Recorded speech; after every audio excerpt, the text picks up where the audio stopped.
Hello, I'm Barry Schertz, a council volunteer helping with the new Yuba camp. I'm here today with Mike Boggs, the VP of Strategy for Golden Empire and also a camp volunteer. We're here to update you today on the progress of the new Yuba property and some of the construction. Mike, thanks for taking the time. Absolutely. Glad to be here, Barry.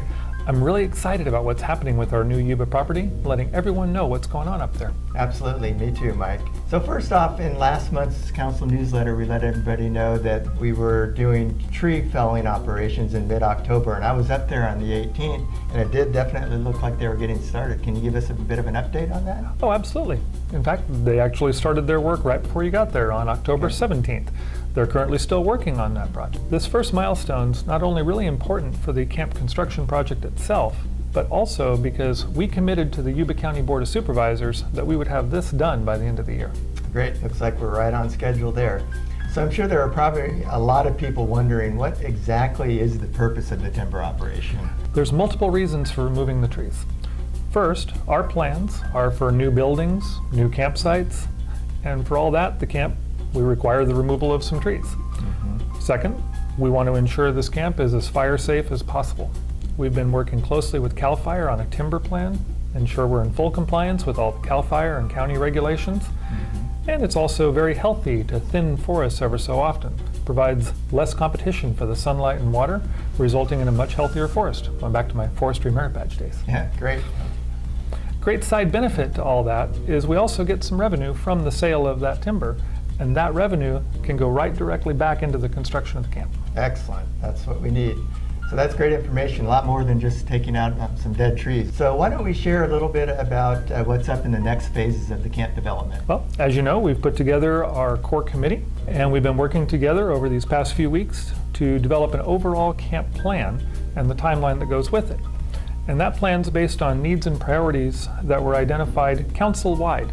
We did an assessment past spring. So do you think it's a little too soon to share some of those plans with everybody? Or? No, not at all. It's definitely a work in progress. Yeah, absolutely. But now that logging's near completion, the next phase is going to be to complete infrastructure that we need before we can begin actually constructing buildings and campsites. So depending on the weather, we're going to build a new road in early spring of 2017. It's going to encircle the entire camp. It's going to provide access to all of those campsites, all those program areas. We're also going to run the water lines, the power lines, all around the perimeter of the camp. All of the program areas, all the campsites are going to have running water, electricity, septic systems for the shower houses, and multiple locations all over the camp. Basically, we're focusing on all these key parts of the infrastructure that are needed so we can build out the rest of the camp. Excellent, yeah, that makes total sense. Got to have that infrastructure there first. So I assume after that, then we'll be able to begin the actual construction of buildings and campsites? Yeah, exactly. First buildings we plan to construct are shop and maintenance buildings. And we need these to get completed so we can then use those to construct the campsites and the program areas. Our plan is to have that shop set up so the scouts themselves can participate in the construction of the campsite. I love the idea of giving scouts the opportunity to build their own camp. So speaking of camps, I understand there's going to be two different types of campsites that we're going to build out. That's right, Barry. We're going to have troop sites and we're going to have pack sites. The troop campsites are each going to have a large covered pavilion. It's going to have electricity, running water, sink and food prep area, and then the campsite will have an area for tents. It'll have a barbecue, and of course for scouts it'll have campfire circle. Yeah. The pack sites are going to have those same amenities, but in addition to that, there's going to be Adirondack sleeping areas for the scouts, for the parents, for the adult leaders. I mentioned before we want the scouts to participate in construction of the campsites, and this is one area we think the scouts can really get involved in, is building out these Adirondacks. The idea is to develop a standard Adirondack plan that's going to make it easier for the scouts to help construct these. Excellent, yeah, I think that's going to work out great. And these campsites definitely sound like they're going to be pretty first class. You know, one of the things that I really love about the camp is the idea of laying out the different campsites around the main camp area. These campsites are all going to be built around the perimeter of this main camp area, which is kind of like a big bowl.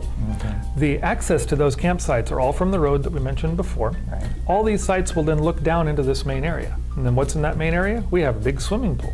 We have grass for field sports. We have areas for ball sports. We'll have horseshoes and more. And not all the scouts are necessarily going to care, but a lot of the parents will. All of these campsites are going to have access to some state-of-the-art shower houses. These are going to consist of these multiple independent rooms. Each one of those rooms will have its own sink and counter, hot shower, and of course a toilet. I've taken lots of cold showers at camp. Absolutely, we all have. Well, I'm sure a lot of people are going to be really happy to hear about having such great bathrooms up there. So it's also my understanding that as these campsites are being developed, that we're going to roll into some program areas at the same time. Is that right? Absolutely. We've got to give our youth some key program areas to work on in parallel because we want them to go up to camp and we want them to have a lot of fun. So for the first phase of that, we're talking about offering aquatics, and the pool's right there, mountain biking, ATVs, hiking, BB guns, archery, and a whole lot more. We have a lot of plans that go in the future for a bunch of different programs, but these will be available more or less at the same time as these first campsites will, so there's a reason to go. Beautiful, that's good to hear. So longer term thinking, I know that there's some plans to include some buildings for conducting training. Can you give us a little update on that? Absolutely. One of those things we're real excited about is our comprehensive training center that's in this plan. We're going to be constructing a building that's totally designed for training. Includes district training, the National Youth Leadership Training, NYLT, Wood Badge, lifeguard training, and a bunch more.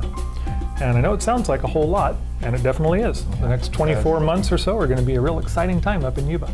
So on that note, can people use the camp while the construction is going on up there? Oh, absolutely. Yeah. In fact, we encourage all the units to take advantage of this property, even while this work is being done. So please contact the Council Camping Department for more information on making a reservation. Excellent. Well, great. Thank you, Mike, for helping me give everybody an update on what we're doing up at the camp. I'm looking forward to really watching the camp come alive over the next couple of years. Absolutely. And we hope to see everybody out there at Yuba Camp.